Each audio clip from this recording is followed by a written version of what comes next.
Hey guys, we're pulling away from R.E. Michael.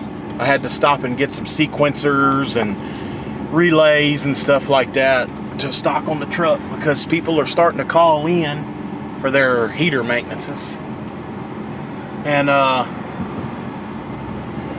we're gonna go revisit the Heil furnace that you all saw on my previous video. I'm gonna swap out that relay for two reasons. Well, I'm swapping it out for one reason, but I need to relocate it because I mounted it right next to the induced draft motor, and that plate right there gets pretty warm off the heat exchanger. So I'm taking a chance of the relay melting, and I should have paid better attention to that when I installed the relay. But I did catch it, so I'm going to go correct it. And I'm also going to change the relay because that relay that I put is a single pole normally open, single pole normally closed, no time delay. It's click on, click off, click on, no delay. Well, on furnaces, your induced draft motor is supposed to run, about 45 seconds to a minute after the burner's cut off to get the excess heat out. So I'm going to replace it with a sequencer. Now, a sequencer can be used as it doesn't have to be used to control heat strips. I mean, that's primarily what they're used for. But it does not have to be used just to control a heat strip. It can be used as a fan relay if you want to delay the fan after the 24 volt signal has dropped. And that's exactly what we're going to do with the inducer. This relay has a 40 to 1 minute delay after it loses 24 volts. So that's what I'm going to do. I'm going to replace it with this. That way, when the call for heat is cut off, and this relay right here at the bottom where my two fingers are, that's your coil voltage. When it loses 24 volts, it's not just going to shut down right away. It's going to have a 40 to 1 minute delay before it lets the inducer cut off, which is what we want. So we'll see you when we get there and we'll get this thing installed. Okay guys, there's our relay that we used, and you can see where I mounted it. And after I did it and I got home and I was editing the video to upload it, I realized that this was not a good spot. So I'm going to locate it right here where we're going to go with the sequencer, and that way we'll have a time delay. Alright guys, we have our new relay sequencer installed. 24 volts here, and the same thing. Power coming from the board, power going to the inducer. And then the other line of power is just wire nutted together straight from the board. So, and we're going to take an amp draw on the inducer to verify that it stays on after the call is missing for at least 40 seconds.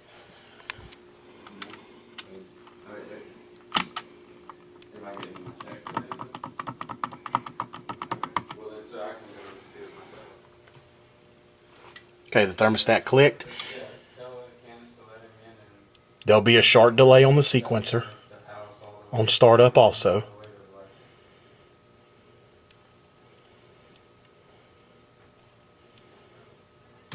There's the inducer. You can see we have an amp draw.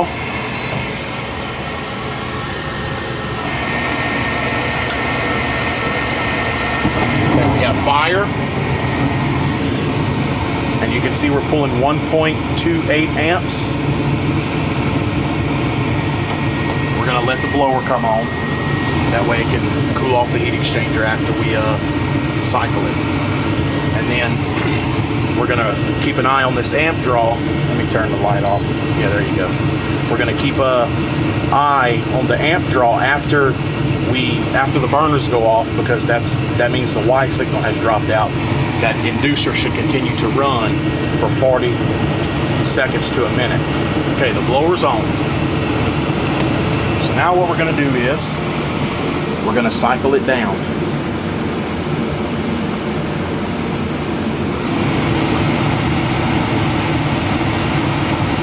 Okay, burners are off. The inducer's still running.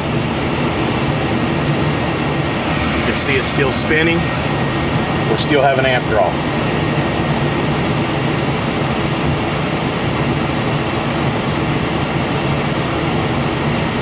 This is what we were looking for. We want the inducer to run for a little while after the burners kick off to get that excess heat out. Now here in just a few seconds, we'll hear the sequencer. I don't know if y'all be able to hear it, but the sequencer will click and we'll lose our amp draw. Okay, sequencer has clicked. There goes the amp draw.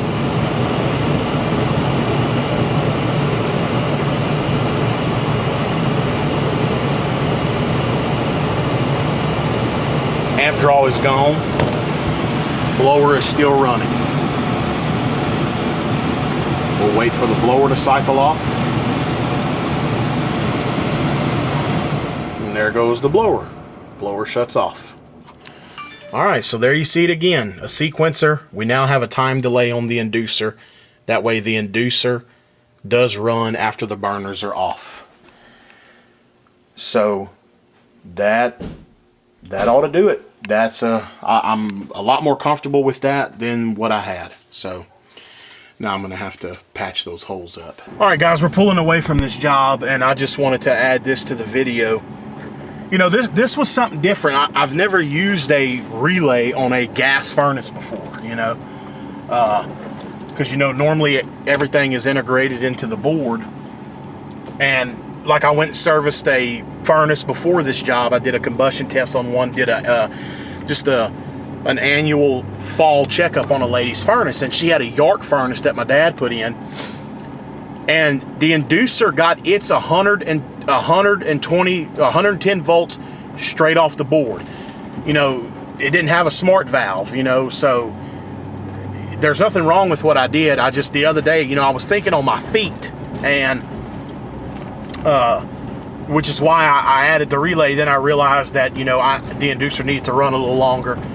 But, you know, when you do something like that, you think on your feet, you're just trying to get it going. But I'm the kind of guy that when I noticed that I made it, not a mistake, you know, so I went back and corrected it. I added a sequencer with a time delay so that the inducer could continue to run. And I relocated the relay because I had mounted it right next to the inducer, and the heat exchanger gets that plate right there really warm, and it would have melted the relay. So that's why I moved it. And that's why, and then I changed it to a sequencer so the induced draft motor could run for about a minute after the burner shut down. So, you know, we're not all perfect, you know. None of us claim to be super tech, but we all do make mistakes, but we correct them. So, but I feel much better now.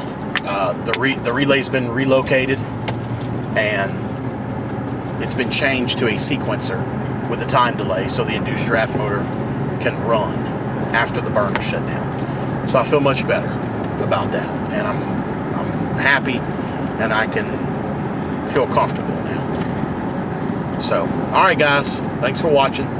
See y'all on the next one.